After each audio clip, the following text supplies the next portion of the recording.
मैं बलजिंदर कौर नागरी एकेडमी में आपका स्वागत करती हूँ। आज हम अशुद्ध जो वाक्य होते हैं उनमें किस प्रकार से संशोधन किया जाता है इसके बारे में हम पढ़ेंगे। और अशुद्ध वाक्यों का संशोधन है व्याकरणिक दृष्टि से जो है ये अत्यंत ही महत्वपूर्ण होते हैं, क्योंकि इन्हीं के माध्यम से जब आप गलतियां करते हैं तो आपके नंबर जो होते हैं अंक कट जाते हैं। तो वो इस प्रकार से हैं।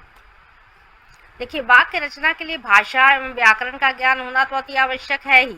इसके अभाव में अनेक प्रकार की अशुद्धियां हो जाती हैं और वाक्य आपके गलत हो जाते हैं। तो कौन कौन सी ऐसी अशुद्धियां हैं जिनके वजह से आपके वाक्य जो है गलत हो जाते हैं? तो पदक्रम की अशुद्धियां हो जाती हैं, पुनरुक्ति की अशुद्धियां होती हैं, संज्ञा संबंधी अशुद्धियां होती हैं, सर्वनाम संबंधी अशुद्धियां, परसर्ग संबंधी अशुद्धियां होती हैं, लिंग संबंधी, विशेषण संबंधी, वचन संबंधी अशुद्धियां हैं, कर्ता कर्म और क्रिया के अन्वय की अशुद्धियां हो जाती हैं, विकारी शब्दों के पद निर्माण की अशुद्धियां होती हैं, संयुक्त क्रियाओं की भी आप अशुद्धियां कर देते हैं और अविकारी रूपों की भी अशुद्धियां हो जाती हैं वाक्यों में। तो इन सभी विषयों पर हमें क्या करना है, हर पॉइंट पर हमें ध्यान देना होता है कि वाक्य में कोई भी गलती न हो। तो कहाँ पर कौन सी गलती हो रही है, किस प्रकार से, तो इसका हम विश्लेषण इस प्रकार से करेंगे और देखेंगे कि गलतियां ना हो। जैसे संज्ञा संबंधी जो अशुद्धियां होती हैं उनमें दो दो तीन तीन वाक्य आपको दिए गए हैं। जैसे मैं रविवार के दिन तुम्हारे घर आऊंगा, तो मैं रविवार को तुम्हारे घर आऊंगा, क्योंकि यहाँ पर आप रविवार के दिन और रविवार को जो लिखा गया है आप देख रहे हैं कि रविवार तो अपने आप में ही एक दिन को समझा रहा है, बता रहा है। तो ये आपकी एक गलती यहाँ पर आपको समझ में आ रही है। धर्मात्मा लोग पधार रहे हैं, धर्मात्मा पधार रहे हैं, तो इस प्रकार से ये वाक्य होगा। और वचन संबंधी मैंने हस्ताक्षर कर दिया है, तो कर दिए हैं होता है, तो बहुवचन का प्रयोग अगर होता है तो वचन आपने बहुत ही डिटेल में पढ़ा हुआ है कि कहाँ पर एक वचन है, कहाँ बहुवचन है। तो वाक्य को पढ़ते भी आपको पता चल जाता है कि कैसे। प्राण निकल गया के स्थान पर हम लिखते हैं प्राण निकल गए, बहुवचन का प्रयोग होता है, न कि एक वचन का। लिंग संबंधी अशुद्धियां, हम आपके घर कल आएगा, आप देखेंगे हम आपके घर कल आएंगे। वह अध्यापिका विद्वान है, विद्वान शब्द के स्थान पर अगर वह अध्यापिका है, स्त्री है, तो यहाँ पर किसका प्रयोग होना चाहिए? आप देखेंगे विदुषी शब्द का प्रयोग होना चाहिए था, इसलिए वह अध्यापिका विदुषी है। और कारक संबंधी अशुद्धियां आप देखते हैं कि वह पुस्तक को पढ़ता है, तो इस प्रकार के वाक्य अक्सर छात्र लिख देते हैं, तो वह पुस्तक पढ़ता है।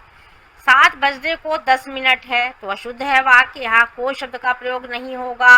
7 बजने में 10 मिनट है, इस प्रकार से वाक्य में कारक संबंधी जो अशुद्धि होती है उसको आपको हटा करके लिखना होता है और सही वाक्य लिखते हैं आप। सर्वनाम संबंधी जो अशुद्धियां हैं, मैंने तेरे को कितना समझाया था, इस तरह की भाषा का प्रयोग आप देखते हैं कि आपके उत्तर प्रदेश और इधर की तरफ नहीं, बल्कि कहाँ पर अक्सर आप कहाँ पर बम्बई की तरफ, महाराष्ट्र की तरफ इस तरह के शब्दों के प्रयोग सुनते हैं। इसीलिए आपको समझाया जा रहा है कि आप तेरे को, मेरे को ये शब्द नहीं बोले जाते हैं। मैंने तुझे कितना समझाया, ये वाक्य सही है।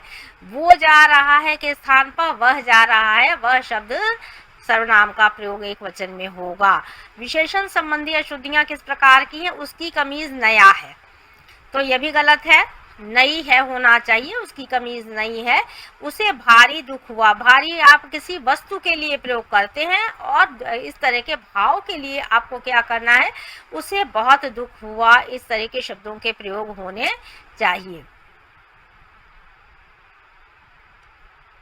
क्रिया संबंधी अशुद्धियां, मैं दर्शन देने आया था, तो होगा मैं दर्शन करने आया था, तो दर्शन देने नहीं कोई आता है, मैं दर्शन करने आया था, इस तरह के प्रयोग होगा। तुम क्या काम करता है, तुम क्या काम करते हो, तो इस तरह की क्रिया में आप देखते हैं कि कहाँ पर बहुवचन की क्रिया है कि एक वचन की क्रिया है, कैसे शब्दों के प्रयोग होने, इसे आपको ज्ञात होना चाहिए।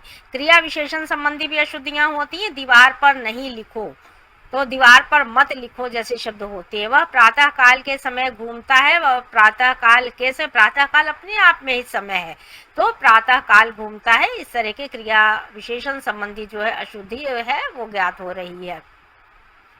योजक की भी अशुद्धियां होती हैं। वह बीमार था अतः इसलिए स्कूल नहीं गया, वह बीमार था इसलिए स्कूल नहीं गया, अतः का प्रयोग नहीं होना चाहिए था।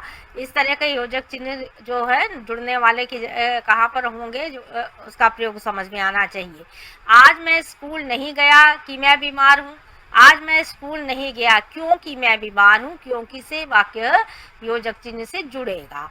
और अनावश्यक शब्दों के प्रयोग संबंधी भी कुछ अशुद्धियां हो जाती हैं। वह एक फूल की माला लेने बाजार गया, एक फूल की माला कोई नहीं होती है, माला में तो कई फूल होते हैं ना, तो इसलिए क्या होना चाहिए, वह फूलों की एक माला लेने बाजार गया, यानी फूलों की एक माला उसे चाहिए थी, एक फूल की माला नहीं होती है। कैदी को मृत्यु दंड की सजा मिली, है ना, तो मृत्यु दंड अपने आप में ही सजा है, तो कैदी को मृत्यु दंड मिला। इस तरह के वाक्य होंगे। तो इस प्रकार से आप देख रहे हैं कि 9-10 तरह के आपने अशुद्धियां किस प्रकार की वाक्यों में होती हैं, इसको समझा है। चैनल को सब्सक्राइब करें, वीडियो को लाइक करें, शेयर करें। जिन्होंने अभी तक चैनल को सब्सक्राइब नहीं किया है, अनेकों हमारे वीडियो आपको प्राप्त हो रहे हैं, उसका लाभ उठाएं और उसे सब्सक्राइब करें। धन्यवाद।